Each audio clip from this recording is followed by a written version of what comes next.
नमस्कार दोस्तों। इस लेसन में हम यूपीएससी मेंस 2020 के आर्ट एंड कल्चर जो जीएस फेस्ट का सेक्शन है उन क्वेश्चन के मॉडल आंसर देखेंगे। तो शुरू करते हैं आज का क्वेश्चन। शैलकृत स्थापत्य प्रारंभिक भारतीय कला एवं इतिहास के ज्ञान के अति महत्वपूर्ण स्रोतों में से एक का प्रतिनिधित्व करता है। विवेचना कीजिए। यहाँ पे जो रॉक कट आर्किटेक्चर स्थापत्य कला है वहाँ से ये क्वेश्चन बनता है। तो इसको हम देखते हैं किस प्रकार अटेम्प्ट लेते हैं। जैसे सबसे पहले इंट्रोडक्शन जो पार्ट होता है, हमने पहले भी बात की है कि आपको अपनी उत्तर संरचना में सबसे पहले अच्छा सा एक इंट्रोडक्शन लिखना है। अब इंट्रोडक्शन उस क्वेश्चन के रिलेटेड कैसा भी हो सकता है, आपकी क्या विचार है उससे रिलेटेड वहीं ही वैसा ही आपको लिखना है। जैसे प्रारंभिक भारतीय कला और इतिहास के ज्ञान के कई महत्वपूर्ण स्रोत है, जैसे साहित्य, चित्रकला, सिक्का शास्त्र, मूर्तिकला आदि। इनमें से शैलकृत स्थापत्य कला भी एक महत्वपूर्ण स्रोत है। आपके पास कोई और आइडिया हो तो वह इंट्रोडक्शन में आप अच्छा सा आइडिया लिख सकते हो। बाद में जैसे क्वेश्चन की डिमांड क्या है, कि क्वेश्चन की डिमांड है शैलकृत स्थापत्य प्रारंभिक भारतीय कला व इतिहास के ज्ञान के स्रोत के रूप में। क्वेश्चन की यही डिमांड थी और उसके हिसाब से हमें टू दी पॉइंट आंसर लिखना है। आपको कोशिश करना है कि आपको पैराग्राफ फॉर्म में नहीं लिखना है। आजकल ये शैली अब नहीं बची है। मैंने ये देखा है कि हिंदी माध्यम के स्टूडेंट्स के विशेष रूप से जीएस में कम मार्क्स आने के कारण भी यही है कि वो ज़्यादातर पैराग्राफ फॉर्म में लिखते हैं। आजकल है ना, आप टॉपर्स की कॉपी देखना कि उनमें बुलेट फॉर्म फॉर्म या कीवर्ड का इस्तेमाल करते हुए एक फ्लो चार्ट या डायग्राम के माध्यम से वो अपना आंसर लिखना पसंद करते हैं। तो वही शैली हमें भी रखनी है। कोशिश हमें भी करना है कि अपना आंसर संक्षिप्त रूप से ज़्यादा मतलब विविधता वाला हो, कि ज़्यादा उसमें पॉइंट समावेश हो। तो आपको कोशिश करनी है सबसे पहले एक छोटा सा इंट्रोडक्शन देना है, मतलब 2-3 लाइन का। बाद में आपके पास कोई अच्छा सा डायग्राम हो ना, आपके पास उस टॉपिक से संबंधित डायग्राम या फ्लो चार्ट या मैपिंग हो, तो आप मैपिंग को याद कर लेना कि मुझे इसमें डायग्राम, मैपिंग, ये फ्लो चार्ट डालना है। ये पहले से आप सोच के रखना। पहले से आप घर पे आंसर राइटिंग प्रैक्टिस करके रखते हो ना, तो फिर आंसर में ये डालना बहुत आसान होता है। जैसे यहाँ पर मैं क्या करता हूँ, जैसे मेरी ज्योग्राफी मैपिंग अच्छी है तो मैं कोशिश करता हूँ कि कोई भी ऐसा क्वेश्चन है जिसमें ज्योग्राफी मैपिंग डाल सकूँ। जैसे इस क्वेश्चन में मैंने डालने की कोशिश की है। और ये मेरा अनुभव है कि जीएस फेस्ट में मैं देखो, मेरा जो स्कोर आया हिंदी माध्यम में 116 स्कोर आया है, मतलब जीएस में 2016 वाले की बात कर रहा हूँ। उसमें 116 स्कोर है, बाकी मतलब 90 प्लस ही रहा है। तो उसमें कोशिश ये रहती है कि कम से कम ज्योग्राफी और हिस्ट्री, मॉडर्न हिस्ट्री या आर्ट एंड कल्चर के जो क्वेश्चन है उसमें भी किस प्रकार मैपिंग को जोड़ सकूं। तो इस प्रकार आपकी कोई मतलब शैली, नवाचार शैली कि आप कोई डायग्राम या फ्लो चार्ट अच्छा बना सकते हो, तो उसको आंसर में जरूर ऐड करना है। कोशिश ये करनी है कि कोई सा भी एक क्वेश्चन ऐसा नहीं होना चाहिए जिसके आंसर में आप कोई भी डायग्राम, मैप या फ्लो चार्ट नहीं बनाओ। उसके आपको एक्स्ट्रा मार्क पक्का मिलने वाले हैं। तो कोशिश ये करनी है। तो अब टू दी पॉइंट हम बॉडी पार्ट में आगे बढ़ते हैं। जैसे मौर्य काल में गुफा स्थापत्य कला मुख्य रूप से जैन बौद्ध भिक्षुओं के आवास हेतु बनाई गई थी। देखो छोटा सा 2 लाइन का पैराग्राफ बनाना है। फिर आपको पैराग्राफ नहीं, मतलब एकदम लाइनों में लिखना है इसको, या की जो बुलेट पॉइंट होते हैं उनमें लिखना है। जैसे फिर एग्जाम्पल दे दिया कि 12 बार की गुफाएं, ऐसा एग्जाम्पल है। यहाँ पर मैंने कोशिश की कि भारत में जो स्थापत्य मतलब जो रॉक कट आर्किटेक्चर के मतलब एग्जाम्पल है उनको बता दिया। जैसे यहाँ पे बिहार में 12 बार है, बाघ की गुफाएं हैं, इसके अलावा अजंता एलोराई गुफाएं, कारले का चैत्य है, यहाँ पे महाबलीपुरम है, इसके अलावा कैलाशनाथ मंदिर को यहाँ पे दर्शा सकते हैं। तो आप ऐसा इनोवेशन करोगे ना तो आपको पक्का +1 मार्क्स और उसे अधिक मिलने वाला है। और यही छोटे छोटे मार्क्स मिलके फिर आपका मेंस में अच्छे स्कोर करा सकते हैं। फिर अगला जो पॉइंट है कि मौर्योत्तर काल में शैलकृत स्थापत्य कला में चैत्य व विहार प्रमुख है। उदाहरण के लिए जैसे कारले का चैत्य। तो अपने को क्वेश्चन को इसमें जोड़ना है, अलग अलग आयामों से जोड़ना है, अलग अलग विविधताओं से जोड़ना है। ऐसे जैसे आप ना प्रीलिम्स के इसमें आर्ट एंड कल्चर पढ़ते हो तो उसमें हम देखते हैं कि ज़्यादातर हम फैक्चुअल चीज़ें पढ़ते हैं। तो उनके यदि हमारे पास नोट्स हो तो वो मेंस में हम इस्तेमाल कर सकते हैं।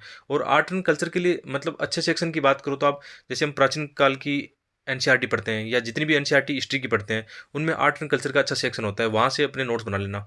इसके अलावा फाइन आर्ट की एनसीईआरटी जो है 11th क्लास और 12th क्लास में, फाइन आर्ट की जो एनसीईआरटी, वहाँ से भी आप अच्छे नोट्स बना सकते हो। और एक सीसीईआरटी जैसी साइट है उस पर भी आर्ट एंड कल्चर के अच्छे नोट्स है। तो यूपीसी यहाँ से प्रीलिम्स में भी अच्छे क्वेश्चन पूछता है। तो आपको ज़्यादा मतलब मल्टीपल रिसोर्सेज या ज़्यादा बड़ी बुक नहीं पढ़नी है। जो भी आपको लगता है ना कि अच्छी बुक है कोई भी आर्ट एंड कल्चर की, जो भी आपको लगता है कि यहाँ से यूपीसी में बार बार क्वेश्चन आ रहे हैं, तो उनको आप फॉलो करके अपने आंसर की प्रैक्टिस कर सकते हो। फिर आगे है जैसे इसमें अलग अलग हमें आयाम अलग अलग रखने हैं। और हो सकता है ऐसा क्वेश्चन जैसे यहाँ पे बैठ कर लिखना तो आसान होता है, मैं ये बात मानता हूँ। मेंस में इतना अच्छा आंसर नहीं लिखा जाए, लेकिन आप कम से कम इसके आसपास तो पहुँच सकते हो ना, कि अपने आंसर की जो संरचना है वो अच्छी कर सकते हो। उसमें कौन से डायग्राम मैपिंग आपको डालनी है वो कर सकते हो। बॉडी पार्ट को मतलब बड़ा नहीं बनाना है, पैराग्राफ फॉर्म में नहीं लिखना है, छोटे छोटे फॉर्म में लिखना है उसको। और अच्छे से एग्जाम्पल उसमें डालो आप। तो फिर मतलब एज इट इज ऐसा तो नहीं लिखा जाएगा, लेकिन हम इसके आसपास लिख सकते हैं और वही हमारी कोशिश होनी चाहिए कि अच्छे मार्क्स लाने के लिए हमें ज़्यादा से ज़्यादा अच्छी कोशिश करते रहना चाहिए।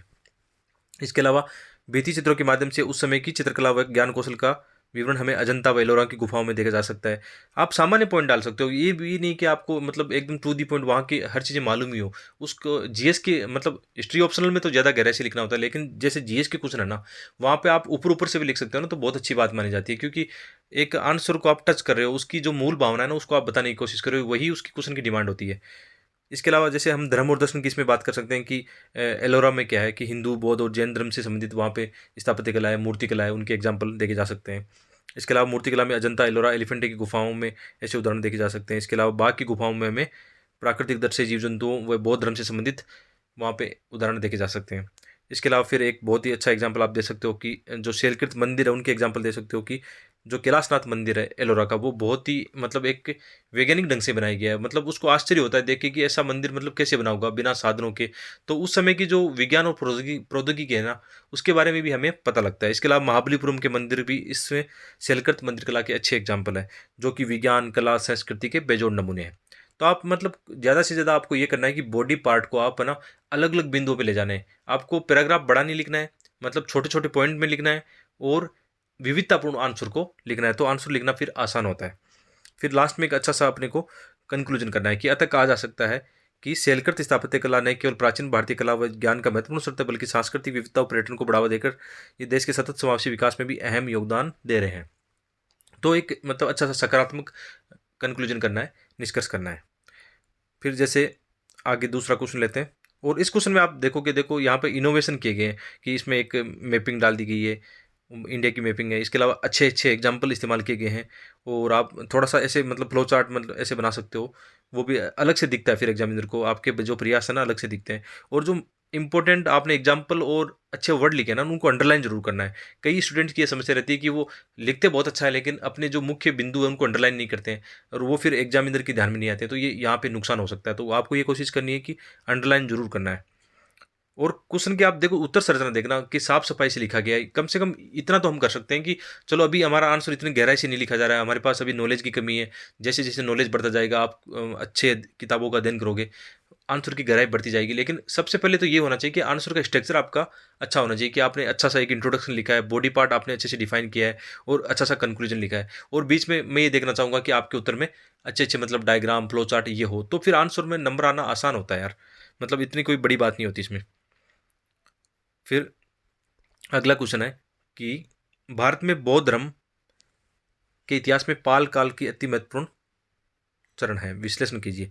तो अपने को यहाँ पर क्वेश्चन को तोड़ना है कि एक तो बौद्ध धर्म के बारे में लिखना है थोड़ा, और पाल काल के अंदर बौद्ध मतलब धर्म कैसे विकास करता है, क्या मतलब इंपॉर्टेंट उसमें एस्पेक्ट है, कौन सी स्थापत्य कला में योगदान है, साहित्य में योगदान है, या पाल धर्म ने किस प्रकार बौद्ध धर्म को संरक्षण प्रदान किया, या बौद्ध धर्म की पाल काल के दौरान कौन सी ऐसी प्रगति हुई है, उनके बारे में हमें लिखना है। तो जैसे कई बार ये होता है कि एक ऐसे क्वेश्चन हमारे पढ़े हुए नहीं होते, एग्जाम में आ जाएं, लेकिन अटेम्प्ट तो हमें लेना है कि थोड़ा बहुत सुना है कि भाई पाल वंश कहाँ पे है, कि हम जानते हैं कि भारत की उत्तर पूर्व क्षेत्र यानी उस समय बिहार, बंगाल, उड़ीसा उस क्षेत्र में पाल वंश था। उसका हम देखते हैं कि पाल वंशों का राष्ट्रकूट अन्य के साथ में लड़ाई वगैरह युद्ध चलते रहते थे। तो थोड़ा बहुत आइडिया हो ना, तो आप एक रफली ये बना सकते हो कि यहाँ पे टच कर सकते हो चीज़ों को, और थोड़ा बहुत ये जान सकते हो कि भाई वहाँ पे नालंदा है, विक्रमशिला जो विश्वविद्यालय है बौद्ध धर्म से संबंधित है।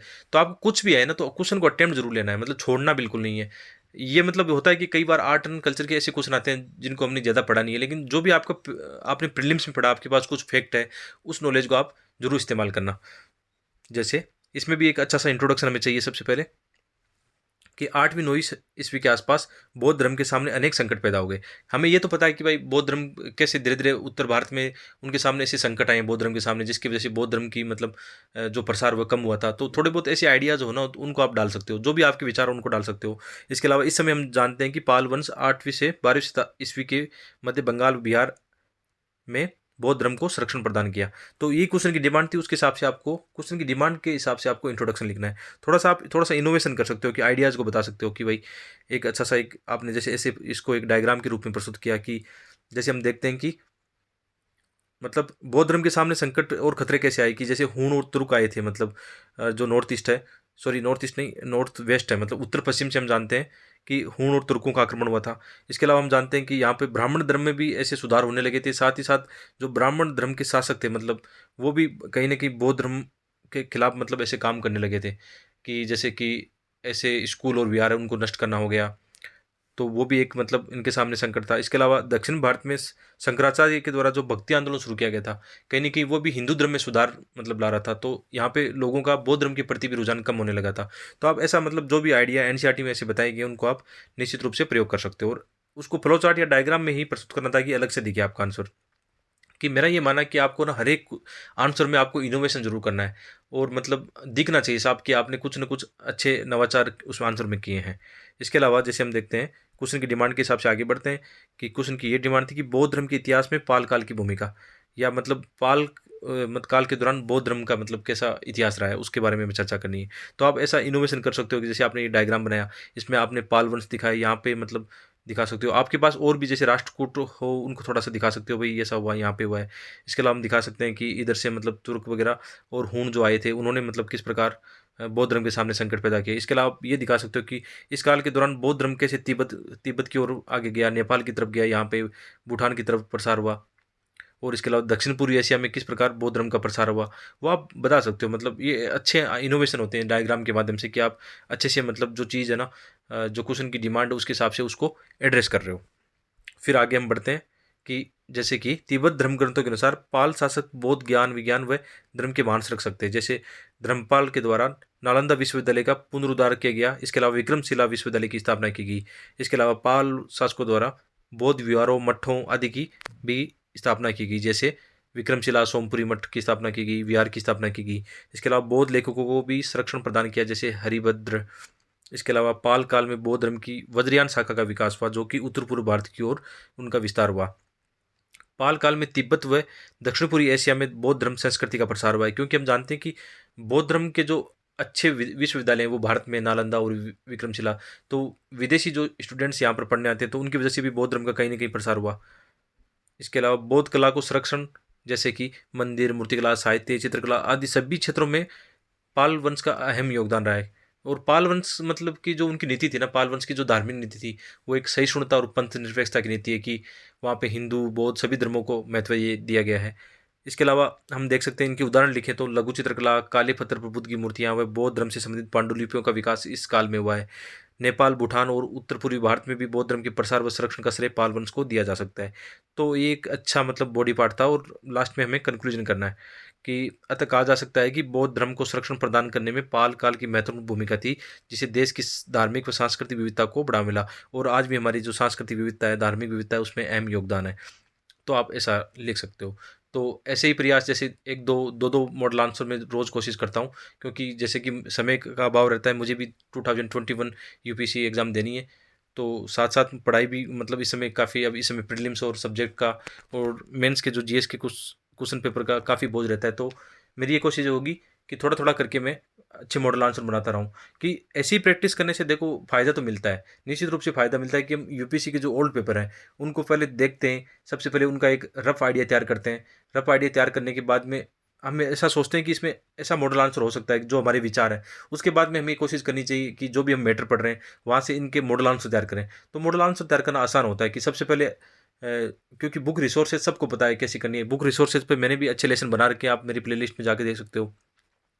तो अच्छे रिसोर्सेज पढ़ के उसके बाद में आंसर राइटिंग करना आसान होता है। और यहाँ पे न्यू एस्पिरेंट को चिंता करने की आवश्यकता नहीं है कि मैंने देखा है कि कमेंट बॉक्स में काफ़ी स्टूडेंट ये मैसेज करेंगे सर हमारे से आंसर राइटिंग नहीं होती है।